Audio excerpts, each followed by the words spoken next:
노벨상을 수상한 경제학자 제임스 해커먼은 이런 충격적인 말을 했다. 부모를 잘못 만나는 것은 가장 큰 시장 실패입니다. 그렇다면 중상류층 가정에서 태어난 아이는 이 시장 실패를 성공적으로 피한 셈이다. 당신은 이 말이 완벽히 틀렸다고 반박할 수 있는가? 엄청난 인기를 끌었던 드라마 스카이캐슬은 2번 충격을 주었다. 첫 번째는 자녀에게 명문대학의 학벌을 갖게 하기 위해 가진 수단을 다 쓰는 작품 속 상위 1%의 부모들 때문이었다. 두 번째는 이렇듯 불공정한 방법을 총동원해 자녀를 명문대학에 입학시키는 행태가 사실이라는 것이었다. 그들이 명문대학 입시에 혈안이 되어 있는 것은 학벌은 곧 고소득 일자리와 계급 사다리의 높은 위치를 보장하기 때문이다. 그런데 여기서 한 가지 짚어야 할 것은 그들은 상위 1%가 아니라 상위 20%라는 점이다. 실제로 불평등은 가구소득 기준 상위 20%를 기점으로 나머지 80%가 뚜렷하게 분리되는 형태로 나타나고 있다. 이는 통장 잔고와 월급 액수 등에서 드러나는 경제적인 부분뿐만 아니라 학력, 가족 구성, 건강과 수명까지 분명한 차이를 드러낸다. 1%의 최상류층에만 관심을 집중하면 흔히 말하는 은수저, 동수저인 사람들도 우리 사회를 구성하는 80%의 다수 대중과 같은 배를 탔다고 착각하게 만든다. 하지만 그것은 진실이 아니다.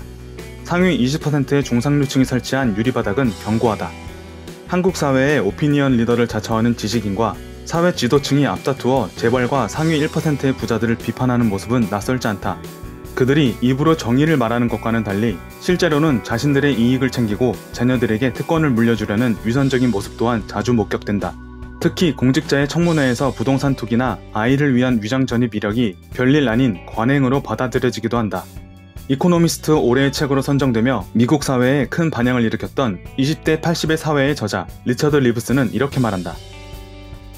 미국 중상류층 사이에는 나는 이만큼 누릴 자격이 있다는 인식이 팽배해 있습니다.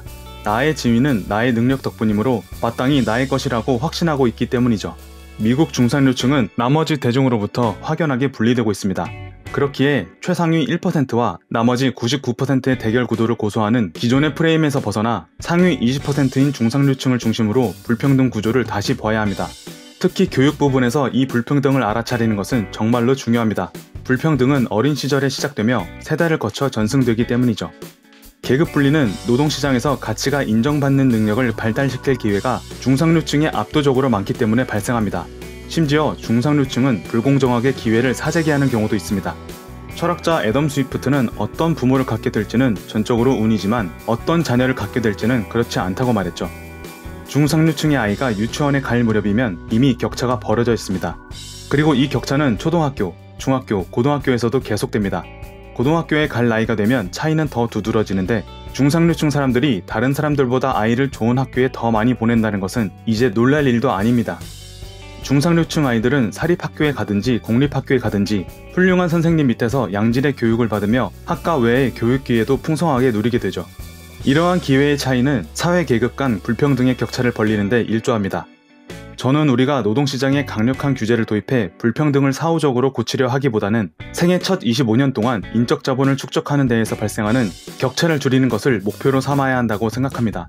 그렇기에 공교육을 비롯한 아이들의 교육에 있어 더 많은 지원이 필요합니다. 중상류층은 자신의 막대한 권력을 공정성이나 형평성에 대한 고려 없이 자신의 지위와 자리를 지키기 위해 활용하는 경향이 있습니다. 심지어 그것이 정당하다고 믿기까지 하죠. 이는 사회적 지위가 전적으로 자신의 능력에 따른 것이라고 확신하면서 이기적으로 변했기 때문입니다.